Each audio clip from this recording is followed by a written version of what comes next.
million podcasters would kill for this podcast. In a world overflowing with movies, we need a hero. Someone to separate the bad from the good.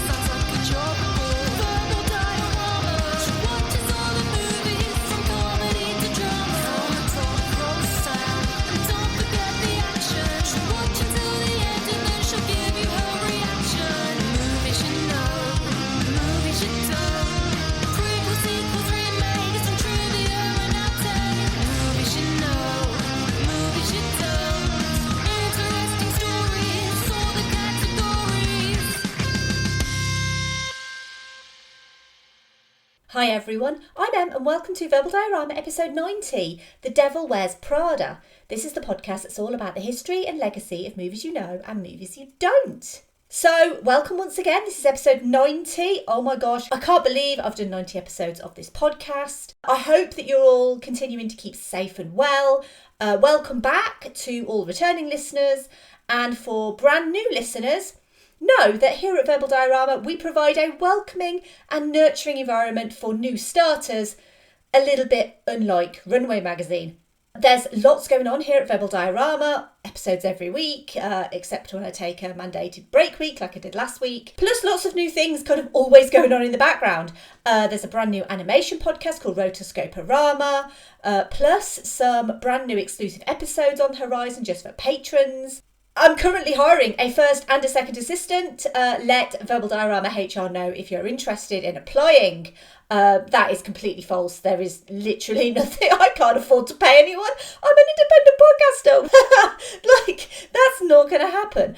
Before I start, I'd just like to say a massive thank you for the awesome feedback on the episode that I did on Long Kiss Goodnight. Pretty much everyone agrees it's such an underrated gem. It's so much fun. And I think we all know what we're going to be watching at Christmas. Now, I'm the boss here at Verbal Diorama because I literally do everything. So that therefore makes me the boss. And as a smart, successful businesswoman, I like to think that I know how Miranda Priestly ticks. But honestly, I'm far too nice to be like her. And this is probably why Verbal Diorama is not the Runway magazine of podcasts.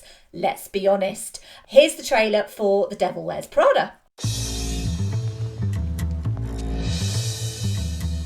Miranda Priestly is the editor-in-chief of Runway. So you don't read Runway? No. Not to mention a legend. And before today, you'd never heard of me? No.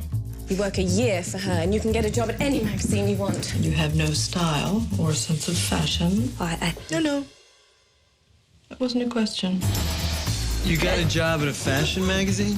What was it, a phone interview? Who is that? Are we doing a before and after piece I don't know about?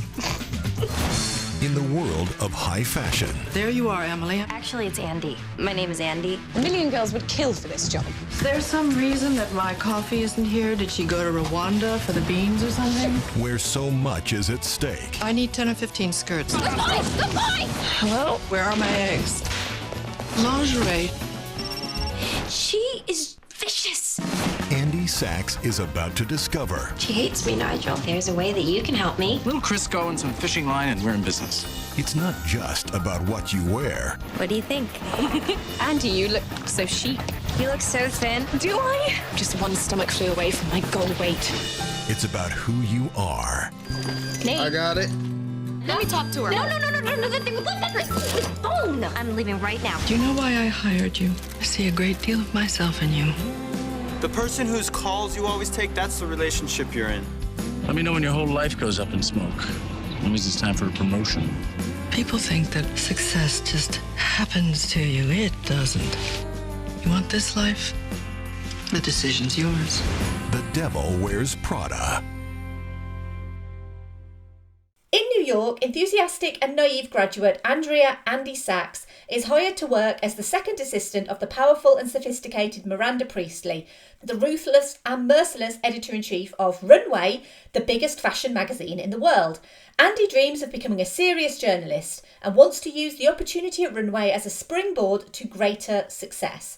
First assistant Emily advises Andy about the behaviour and preferences of the demanding Miranda, and stylist Nigel helps Andy to dress more adequately for the environment. Andy changes her attitude and behaviour, affecting her private life and the relationship with her boyfriend, but impresses Miranda in the process. 1 million girls would kill for this job. Let's quickly go through the cast. Obviously, this is an incredible cast for a start.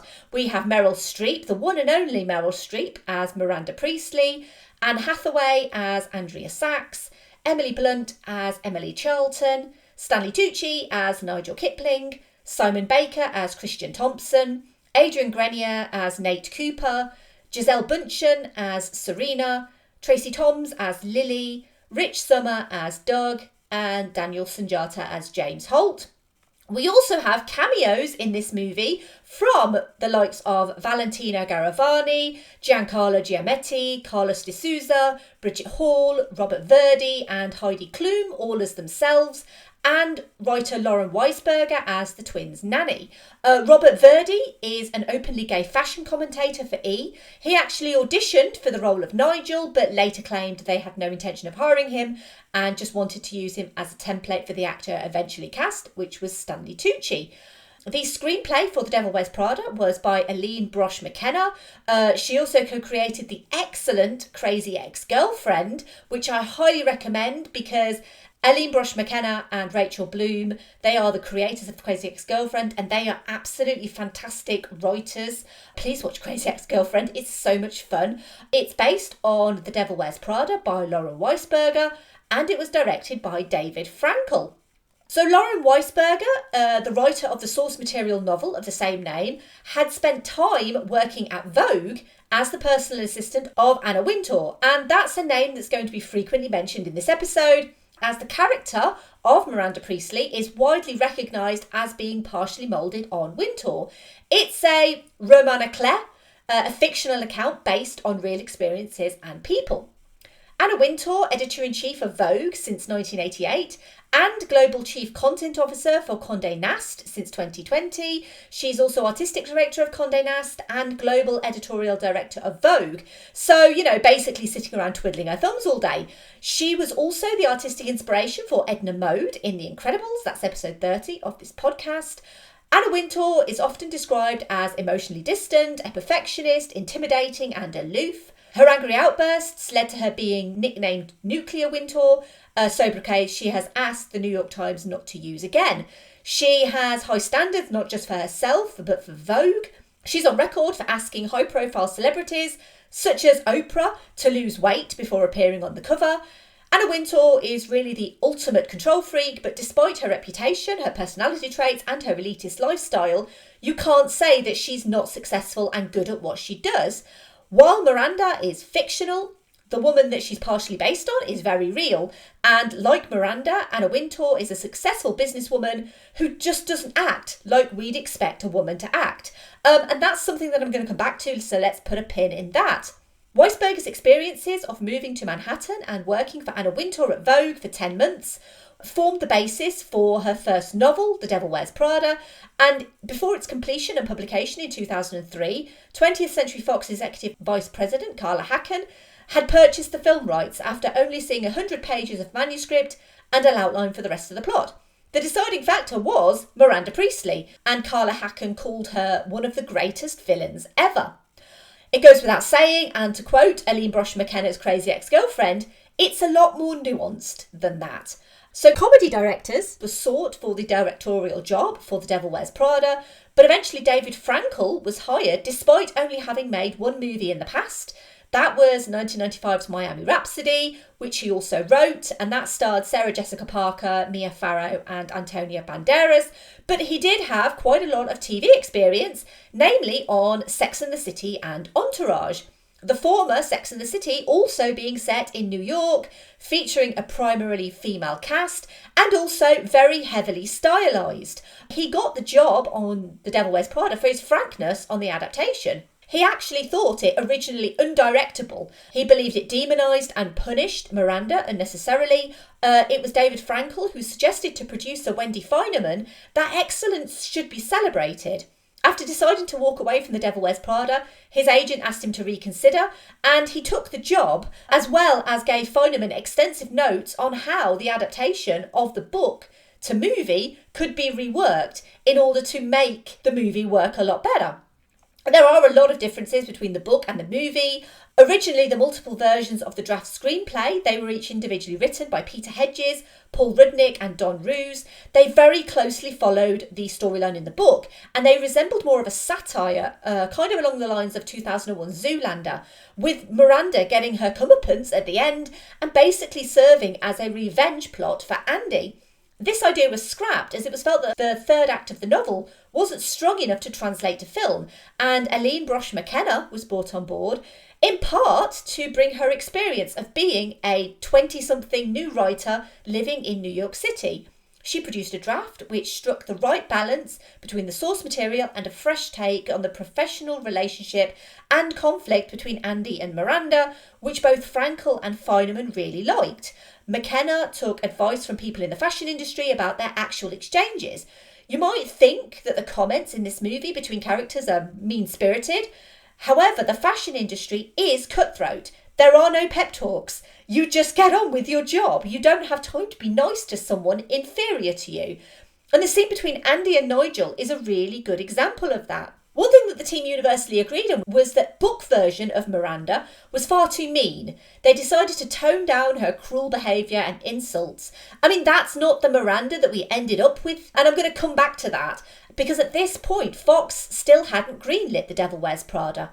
But all of that changed when it came to casting.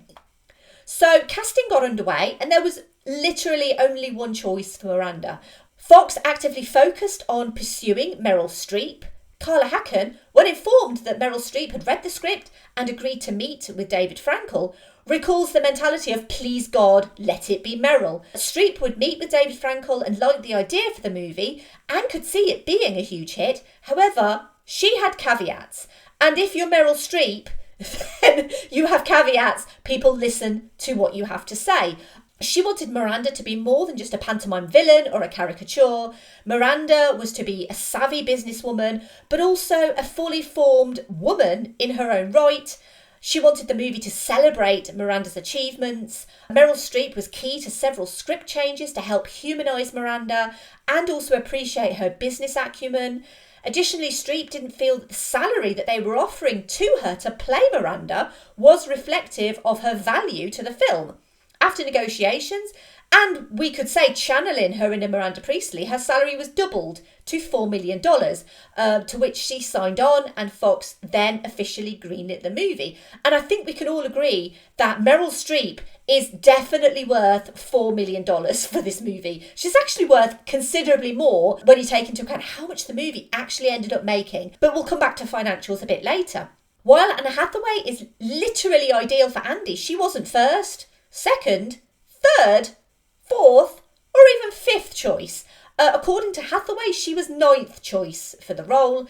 The first choice had been Rachel McAdams, who impressed producers after starring turns in The Notebook and Mean Girls, but she turned down the role multiple times, and she basically cited her decision to step away from mainstream material.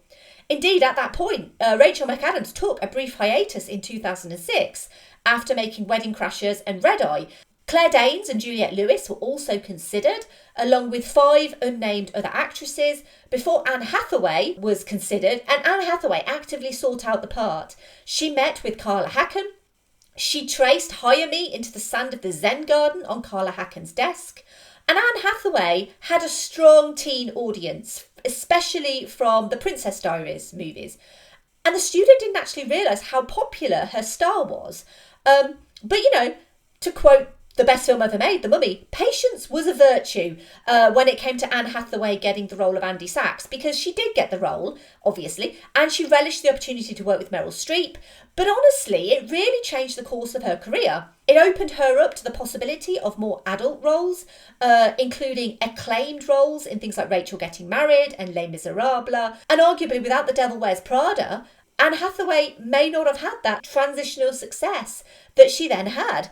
And then, you know, we move on to Emily Blunt. The role of Emily was originally American. Miranda was originally British, and so obviously their accents swapped. Emily was surprisingly difficult to cast. Over 100 actresses auditioned, but none of them actually seemed to fit. Emily Blunt was on her way to London after auditioning in LA for the movie Eragon. A Fox executive taped her reading some lines. She was wearing jeans and flip-flops at the time, and she read the lines in her native English accent. The producers really liked her, but they basically wanted her back for a proper audition. Fortuitously for them, Emily Blunt didn't get the role in Eragon. So the Devil Wears Prada producers were then free to not only audition but also hire her. So this time she came for the audition, she dressed in character, but she insisted on keeping the British accent. And let's be honest, a star was born, because undoubtedly Emily Blunt's career really took off after this movie. She was nominated for a BAFTA and a Golden Globe for her performance as Emily Charlton, and is now one of the biggest stars in Hollywood in her own right. She also has family ties with another The Devil Wears Prada colleague as well, and that is Stanley Tucci. So Stanley Tucci, he was hired just 3 days before shooting started as Runway's stylist, Nigel Kipling, and basically all of the cast became really good friends. And so when Emily Blunt married John Krasinski in 2010, she invited Stanley Tucci, who was sadly at that point a widower, to their wedding. And at their wedding, Stanley Tucci met Felicity Blunt, Emily's sister, who was a literary agent. And Stanley Tucci married Felicity Blunt in 2012. They now have 2 children together. And so Stanley Tucci is now Emily Blunt's brother-in-law. And it came from them starring together in this movie. And that is just such a lovely story. The cast was rounded out by actual supermodel Gisele Bündchen as Serena, who only agreed to be in the film if she wasn't cast as a model. I mentioned earlier about Meryl Streep and the fact that she had caveats for playing Miranda. And I think it would be very easy to play Miranda like a tyrant. You know, to scream and shout, to have 0 layers or any nuance to the character and just literally be evil. And arguably, a less accomplished actor probably would have given a straight antagonist performance and be done with it. And The Devil Wears Prada would have suffered in that situation. Because this is a movie that lives or dies on the strength of its villain. And I use that term in inverted commas because Miranda may be the titular devil, but having Meryl Streep gives those layers of complexity and the nuance necessary to make Miranda a human being. The initial table read was stunned when instead of Streep barking her lines, she instead said them almost inaudibly, calm, in many ways, displaying a more fierce authority than had she been loud or bossy. That is terrible, by the way. This is why I'm not an actor. But Meryl Streep was very certain what and who she wanted Miranda to be. And she certainly did not want to emulate Anna Wintour in character or look. Miranda's hairstyle was inspired by model and actress Carmen Del Orifici, and her general look was inspired by French politician Christine Lagarde. Her soft speaking voice is said to be inspired by Clint Eastwood, and the delivery on director Mike Nichols. And it's fitting that her performance was based on powerful men. I'm going to come back to that in a little bit as well. Certain key scenes that Streep had a direct influence on included the famous cerulean sweater scene, which explains the trickle-down effect the fashion industry has with the high street and online retailers. It's not a speech about fashion, it's a speech about business and marketing. Every word of the script appears in the final movie, and this speech is especially relevant in today's world of like Instagram influencers and looks filtering down from the catwalk to places like Instagram to the budget stores. Despite not many of us having access to, or in my case any sense of, fashion, even something as simple as a brand of leggings is carefully marketed to the right people. On the film's 10th anniversary in 2016, online magazine Mike wrote that, quote, "In many ways, Priestley's monologue nailed the real problem with cultural appropriation, people not understanding the history or meaning behind something like cornrows or headdresses, but treating it like a new trend or accessory anyway," unquote. Meryl Streep was also pivotal to the scene at the Paris Hotel where she appears to Andy, makeupless, and opens up about her impending divorce. Streep insisted that we see Miranda as a woman as opposed to just Miranda, the businesswoman. I mentioned Paris, the film shot on location in New York, but the budget didn't originally stretch to filming on location in Paris. 6 weeks into the shoot, editors cut a sizzle reel for Fox, which convinced executives to not only set a summer release date, but also up the budget, which meant that they could fly Anne Hathaway and Simon Baker to Paris for 2 days. Meryl Streep, however, did not fly to Paris. All of the Paris scenes with her were actually shot in New York and cleverly disguised to look like Paris, with all the Parisian hotel scenes filmed at the St. Regis Hotel in Manhattan and the fashion show on a soundstage in Queens. Going back to the Wrath of Anna Wintour, many industry professionals and designers avoided appearing in the movie as themselves because they just didn't want to get on the wrong side of Anna Wintour. While they wouldn't appear personally, apart from a few notable exceptions like Valentino, many did allow their clothes and accessories to appear in the movie, making The Devil Wears Prada one of the most expensively costumed films in history.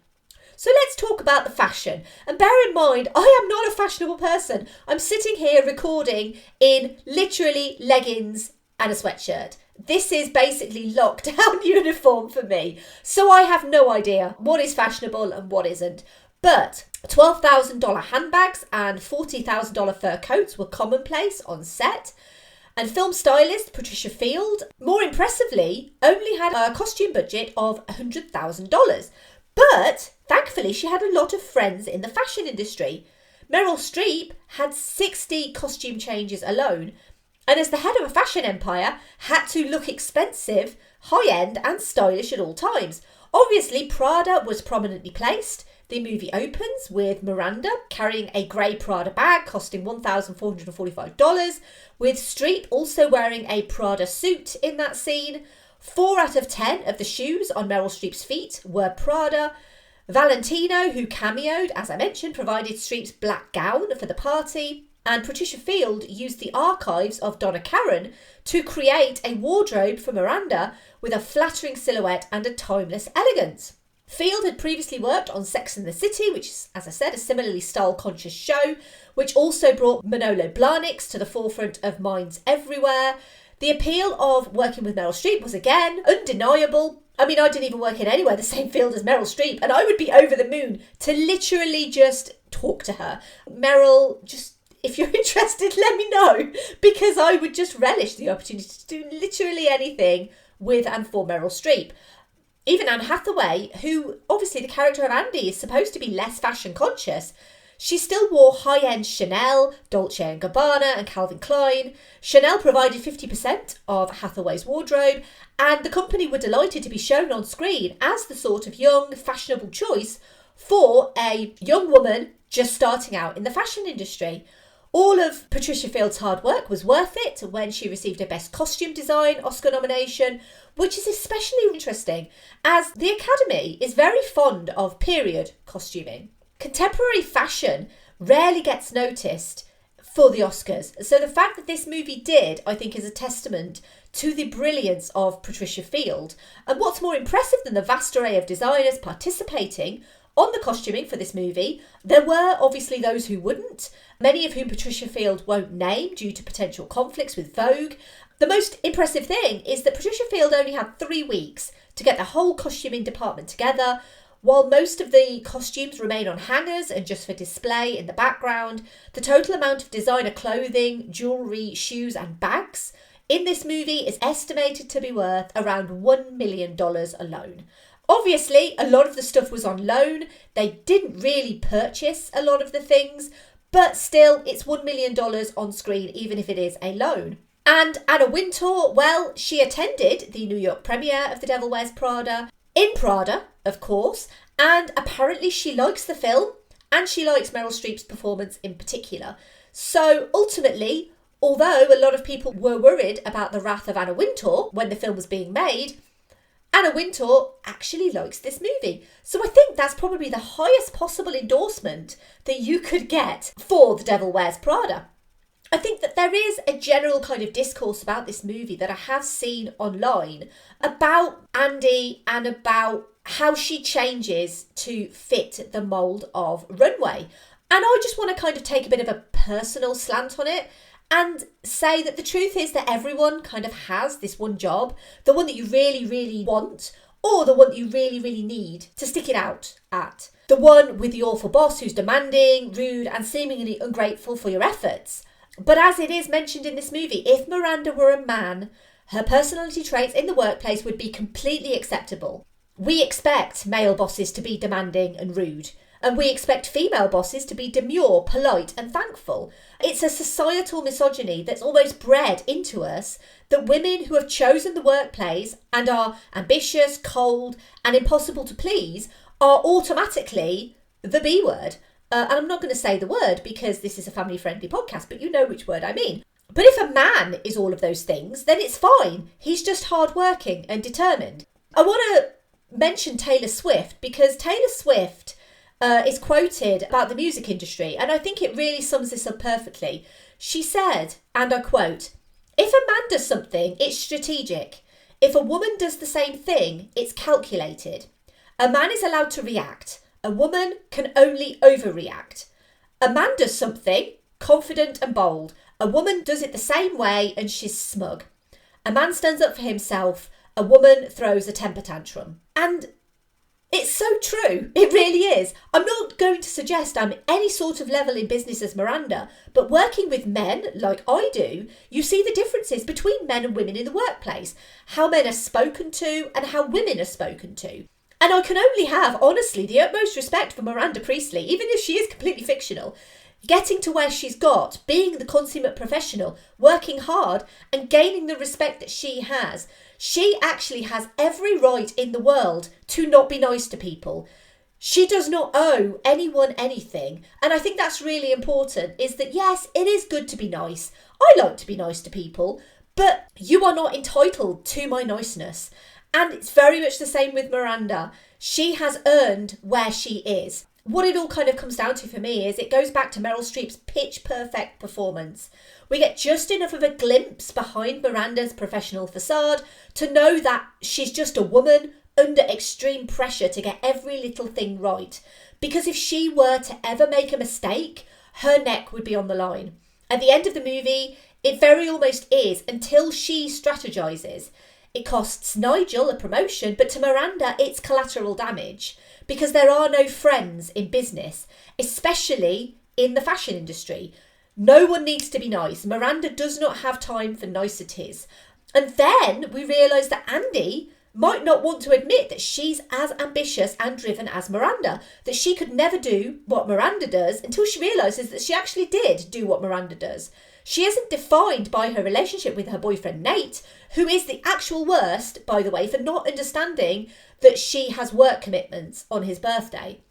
And when Andy embraces the life Miranda offers her, she becomes emboldened, sexy, and experiences, and more importantly, embraces the power that being Miranda's second assistant affords her. And while I'll admit the way that the movie focuses on dieting and sizes, and both Andy and Emily mention their size far too much for my liking, this was the fashion industry in the mid-2000s. Nowadays, we're more used to seeing models of all shapes and sizes in fashion magazines, but back in 2006, size mattered, and the smaller the better. It makes you wonder actually if nowadays Miranda would use a plus-size model in her feature. Who knows? I think that Miranda would go with the times, and I think it is fashionable now to embrace people of all shapes and sizes. But certainly in 2006, you pretty much had to be a size 0. And I think even Nigel mentions that pretty much all of the clothing is sample sized, which is really, really tiny. So for example, a size 4 in America, just to translate for British listeners, that would be a UK size 8. So at the start of the movie, Andy is a size 6, that is a size 10. That is a perfectly normal size for a young woman. But obviously in this industry, it pays to be as skinny as possible. And so that's why Andy ends up celebrating for dropping a dress size. I mean, luckily the movie doesn't dwell on it, but I really do think that that is just literally a product of its time. I'd certainly think that if a movie like this came out nowadays, I don't think they would be talking so much about size and about health. And especially Emily's line about eating a cube of cheese, because it is important to be healthy. And it's also important to not promote things like crash dieting and starving yourself. Moving on, so I want to go into the obligatory Keanu reference. So this is a little part of the podcast where I like to see if I can link the movie that I'm featuring with Keanu Reeves. And Keanu might not have any obvious links to The Devil Wears Prada. However, he has starred in a film with the actual devil. And by that I mean Al Pacino's version of the devil in The Devil's Advocate, which is also the story of a young American enticed by a high-end New York firm and the power that comes with that job. So really, very similar to The Devil Wears Prada. It's also a really, really good movie. If you haven't seen The Devil's Advocate, I would really recommend it because, I mean, Keanu's great in it, but it's also a really, really interesting movie as well. So actually, do you know what? I think that's probably one of the best obligatory Keanu references I've ever done. So let me know if you agree. But I really do think that linking The Devil Wears Prada to The Devil's Advocate, not only for the title but also the plot, is actually pretty clever of me. I'm going to dine on that for a long time. No cubes of cheese for me. So the music in this movie, the score was by Theodore Shapiro, and it relies heavily on pop music. The likes of Katie Tunstall's Suddenly I See always reminds me of this movie. Also included in the soundtrack are the likes of Madonna, U2, Alanis Morissette and Jamiroquai. Interestingly though, Katie Tunstall's Suddenly I See is not on the official soundtrack for The Devil Wears Prada, which actually caused quite a lot of upset because a lot of people really love that track. That track was also featured at the end of the first episode of the TV show Ugly Betty. And Ugly Betty is very similar to The Devil Wears Prada. I'll probably talk about Ugly Betty in a little bit, but I don't know whether that was a little homage from Ugly Betty to The Devil Wears Prada. As I mentioned earlier, the aforementioned sizzle reel convinced Fox to change the release date from originally it was February 2006 and they changed it to June 2006. And they specifically placed it against the blockbuster Superman Returns. And this was very strategic because Superman Returns had come out a couple of days prior, but otherwise there was nothing else coming out that week. So it was placed against Superman Returns as an alternative for people who maybe didn't want to see Superman Returns. Because let's be honest, when people think about movie marketing, they are very sexist. And they would see a movie like Superman Returns and go, oh, well, that's a movie for the guys to go and see together. And then they'd see something like The Devil Wears Prada and they'd say, oh, that's a movie for the girls to go and see together. So for that reason, it was pitched against Superman Returns. Before it came out, a beautiful teaser poster was released with the iconic red stiletto with the pitchfork, and this ultimately became the brand for the entire movie's marketing. It is featured on the official artwork, it's featured on the DVD cover, and the soundtrack, as well as the reprinted tie-in version of Lauren Weisberger's original novel. And this is something that very rarely happens, especially in movie marketing. You very rarely see one iconic image being repurposed over and over again.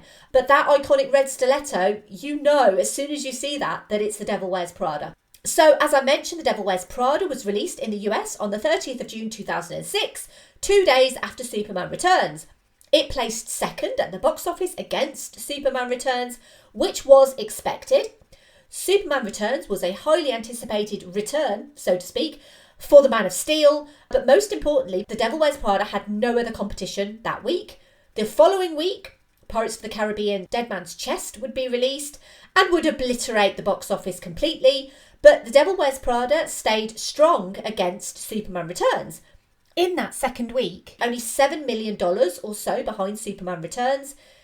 In the third week, the financial gap between Superman and The Devil Wears Prada was about $1 million. By the fourth week, Superman Returns had dropped to 12th at the box office, while The Devil Wears Prada stayed strong at 8.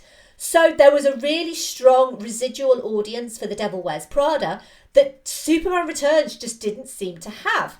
The budget for The Devil Wears Prada was $35 million, and worldwide, The Devil Wears Prada brought in $326.7 million. Just because I'm comparing it to Superman Returns, if you compare the budget of Superman Returns, which was $270 million, and it brought in $391 million, you can see why The Devil Wears Prada is such an astonishing success story compared to Superman Returns. It's also resonated in popular culture a hell of a lot more than Superman Returns has. And Superman Returns has its fans for sure, but it also has its detractors, especially since the franchise was rebooted with Henry Cavill in the main role. The Devil Wears Prada is seen by many as one of the few movie adaptations to actually improve on its novel source material, especially with the character of Miranda.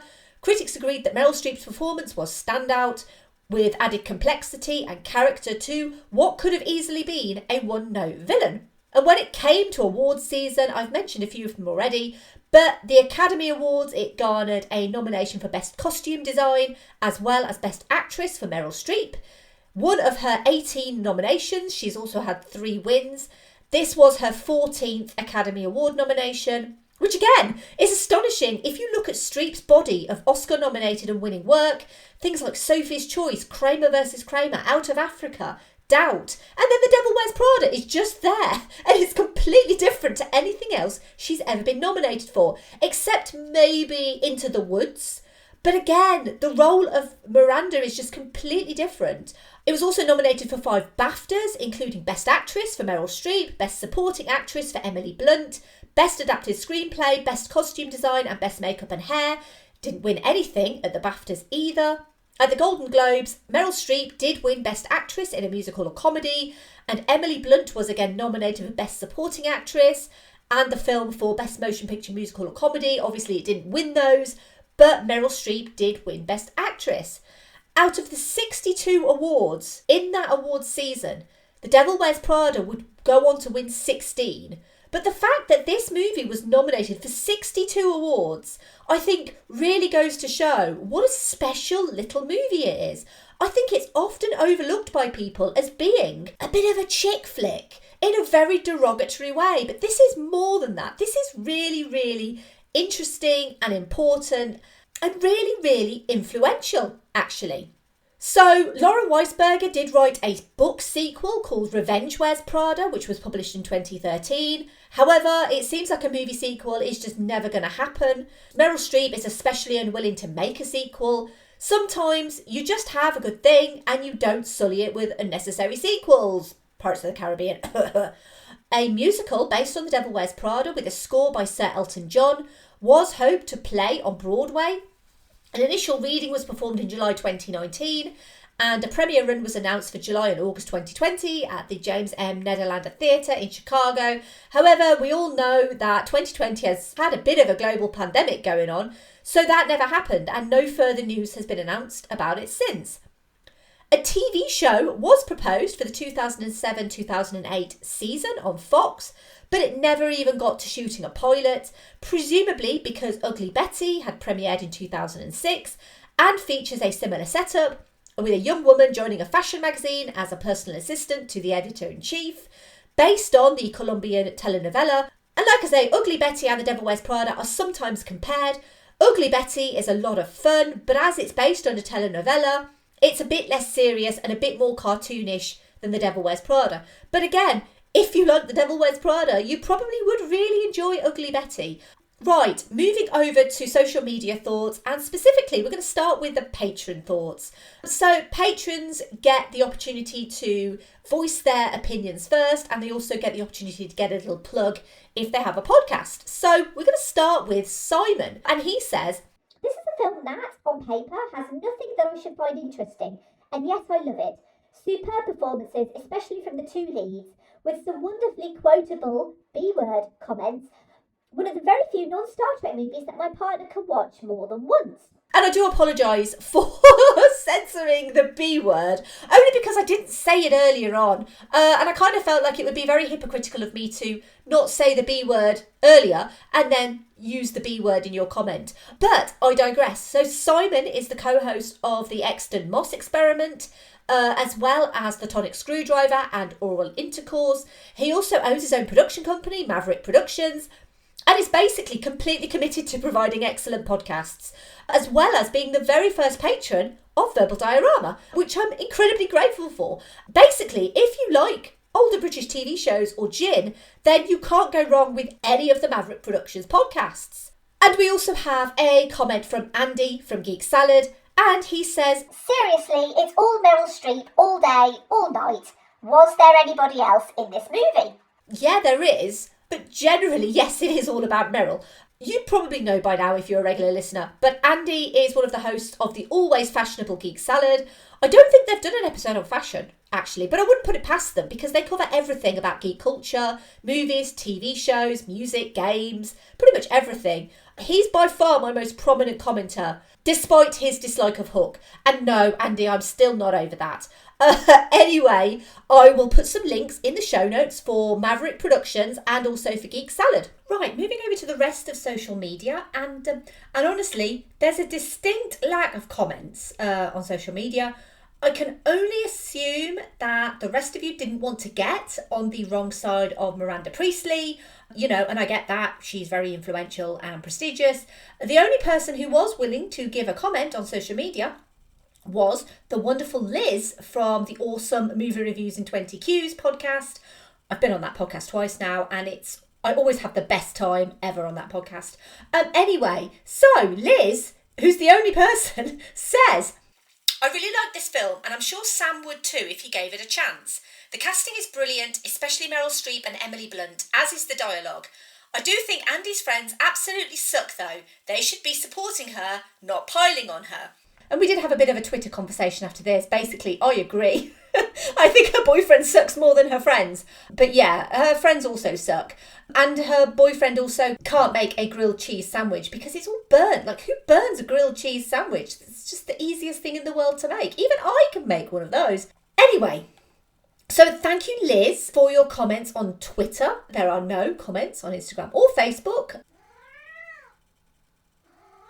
Even Jess is disappointed. I did run a little additional poll on Twitter asking if people thought The Devil Wears Prada was a chick flick, in inverted commas. 66.2% said yes, 33.8% said no. Some great comments in there about films shouldn't be gendered, which is something next episode is also going to be touching on, that the term chick flick is purposely patronising, while others thought the term wasn't derogatory and just descriptive, and if the film was marketed as a chick flick, then it makes it one. In my opinion, though, it is not.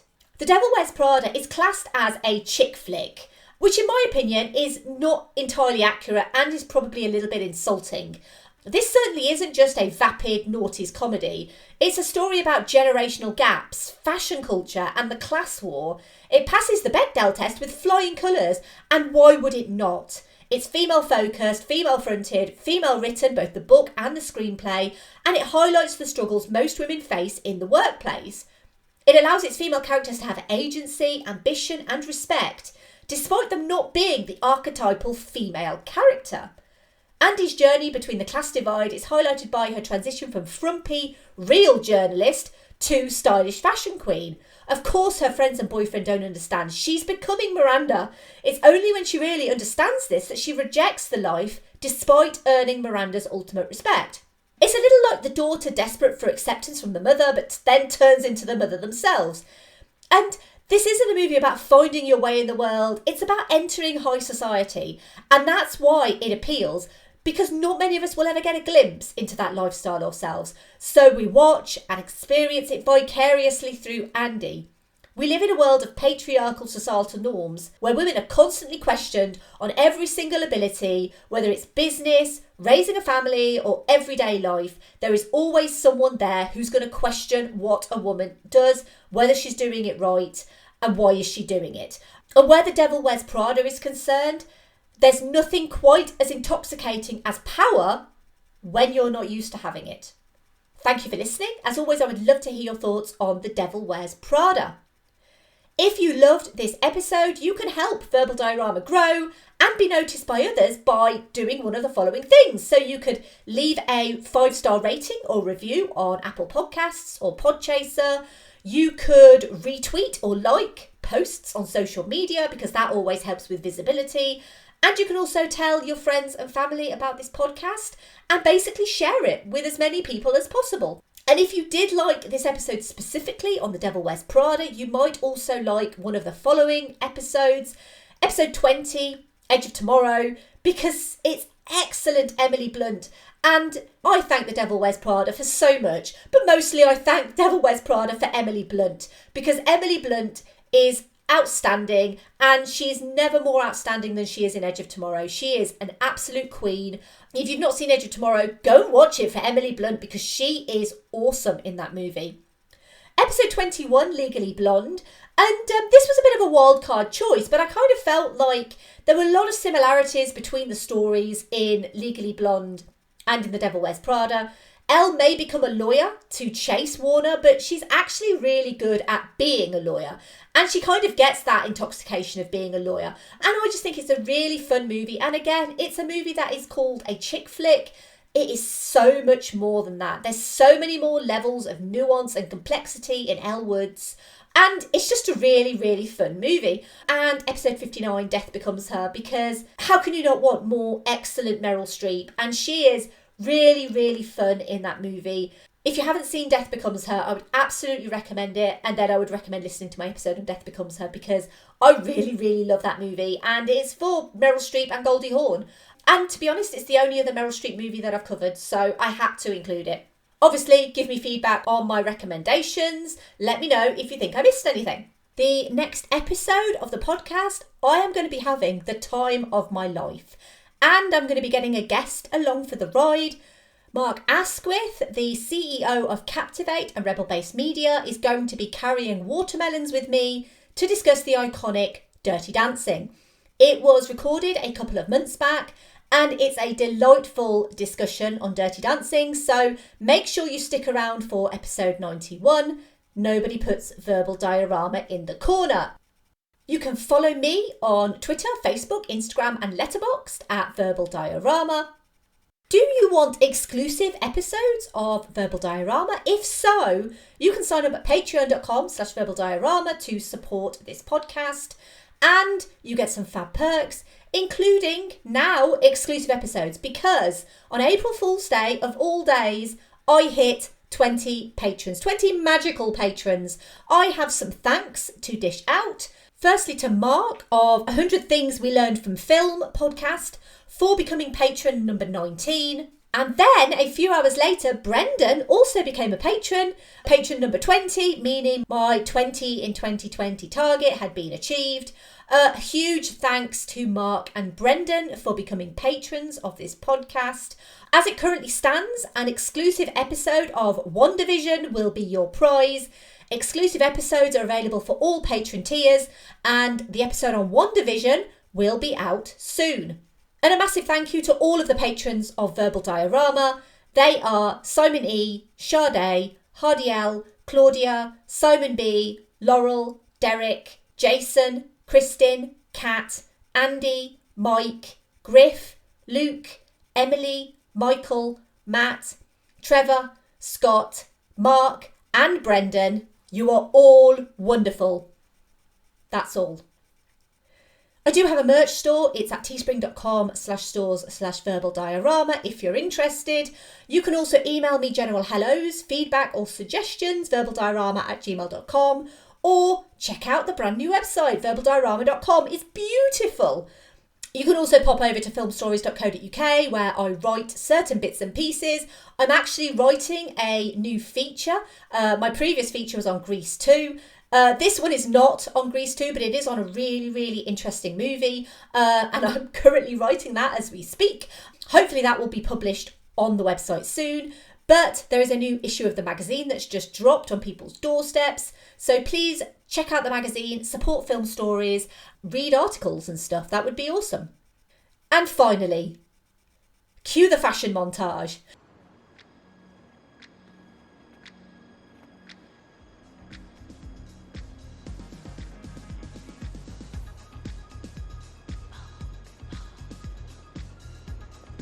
So, what do you think? I think we better get out of here before my girlfriend sees me.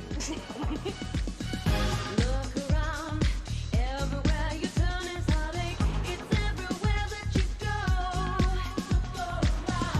You try everything you can to escape the pain of life that you know. All else fails and you long to see something better than you are today. I know a place where you can get away.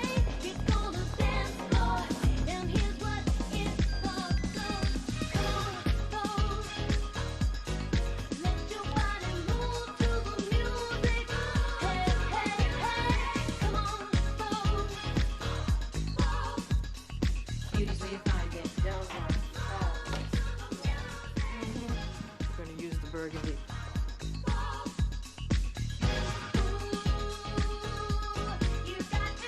Trying to move it.